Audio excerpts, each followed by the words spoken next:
સાબરકાંઠા જિલ્લા પોલીસ દ્વારા રામનવમી તહેવારને લઈને યાત્રાના રૂટ પર ફૂટ પેટ્રોલિંગ હાથ ધરવામાં આવ્યું। યાત્રામાં 2200 પોલીસ કર્મચારીઓનો કાફલો તૈનાત રહેશે। સાબરકાંઠા જિલ્લા પોલીસ અધિક્ષક reporter Hamid Mansuri, BN news Gujarati, Sabarkantha.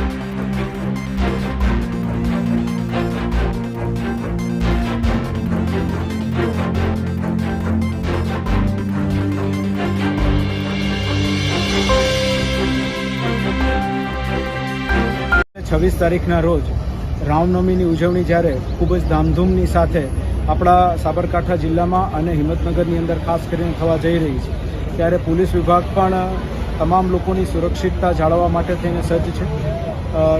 Total આશરે 2200 લોકોનો પોલીસ ફોર્સ જે છે એ અલગ અલગ પોઈન્ટ ઉપર બંદોબસ્ત માટે ડિપ્લોય કરવામાં આવેલો છે, જેમાં આશરે 50 જેટલા સિનિયર અધિકારી લેવલ હશે જેનું સુપરવિઝન હશે।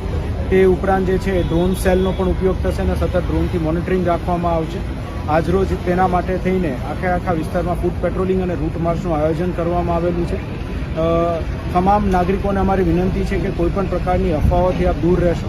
ક્યાંય કોઈ પણ આપણને માહિતી મળે તો પોલીસ સાથે શેર કરજો, અફવાઓ ફેલાવી નહીં। અને કેમ કે આવતીકાલે આખો જે રૂટ છે જેમાં રામજી મંદિર છાપરિયાથી શરૂ કરીને મહેતાપુરા ખાતે જે રામજી મંદિર છે ત્યાં સુધી આખી યાત્રા નીકળનાર છે, જે બપોરે આશરે 3 થી 3:30 વાગ્યાની આજુબાજુ નીકળી તે રાત્રે 8 થી 9 વાગ્યા સુધી એમાં નીકળશે અને એમાં મોટી સંખ્યામાં ભક્તો જોડાવાના છે।